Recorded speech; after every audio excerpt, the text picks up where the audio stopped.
بسم اللہ الرحمن الرحیم۔ السلام علیکم ورحمۃ اللہ۔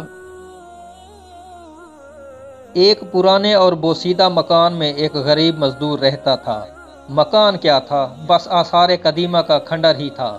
غریب مزدور جب سرے شام گھر لوٹتا، اس کی بیوی معصومیت سے کہتی، اب تو گھر کا دروازہ لگوا دیں، کب تک اس لٹکے پردے کے پیچھے رہنا پڑے گا؟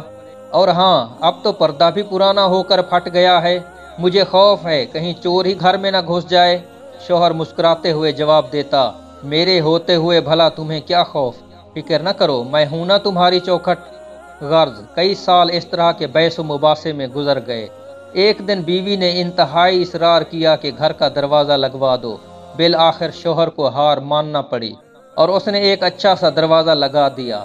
اب بیوی کا خوف کم ہوا اور شوہر کے مزدوری جانے کے بعد گھر میں خود کو محفوظ تصور کرنے لگی۔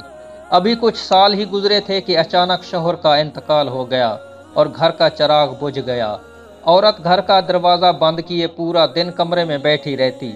ایک رات اچانک چور دیوار پھلانگ کر گھر میں داخل ہو گیا۔ اس کے کودنے کی آواز پر عورت کی آنکھ کھل گئی۔ اس نے شور مچایا، محلے کے لوگ آ گئے اور چور کو پکڑ لیا۔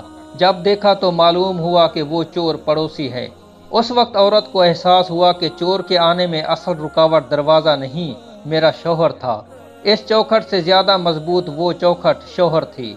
حاصل کلام یہ کہ شوہر میں لاکھ عیب ہوں، لیکن حقیقت بھی ہے کہ مضبوط چوکھٹ یہی شوہر ہی ہیں۔ ہماری شادی شدہ ماؤں، بہنوں اور بیٹیوں کو چاہیے کہ ان چوکھٹوں کی خوب دیکھ بھال کیا کریں اور اللہ کا شکر ادا کیا کریں۔